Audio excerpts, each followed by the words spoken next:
শেষ হয়েছে লঙ্কা প্রিমিয়ার লিগের আরেকটি আসর। কল গ্যালান্টস ফাইনালে জাফনা কিংসকে হারিয়ে চ্যাম্পিয়ন হয়েছে। পরাজিত দলে ছিলেন তাওহিদ হৃদয় ও সাকিব আল হাসান। তারা দুজনই শিরোপা ছুঁতে ব্যর্থ হলেও হৃদয় টুর্নামেন্টের সেরা দলে জায়গা পেয়েছেন। গলের বিপক্ষে প্লে অফে চলতি আসরে ব্যক্তিগত সেরা 54 রানে অপরাজিত ছিলেন হৃদয়। ফাইনালে অবশ্য মাত্র 10 রান করেন। লিগ পর্বে কলম্বো ক্যাপসের বিপক্ষে 8 বলে 31 রানের ঝড়ো ইনিংস খেলেন তিনি। স্ট্রাইক রেট ছিল 387.50। ভয় ডরহীন ব্যাটিংয়ে শেষ আসরে আলো ছড়ান বাংলাদেশের ব্যাটসম্যান। 5 ম্যাচ খেলে 151 রান করেন হৃদয়। স্ট্রাইক রেট ছিল 198.68 এবং গড় রান 75.50।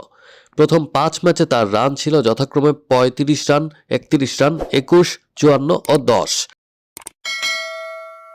টুর্নামেন্ট সেরা দলে থাকা অন্য ব্যাটসম্যানদের তুলনায় সর্বোচ্চ স্ট্রাইক রেট তাওহিদ হৃদয়ের।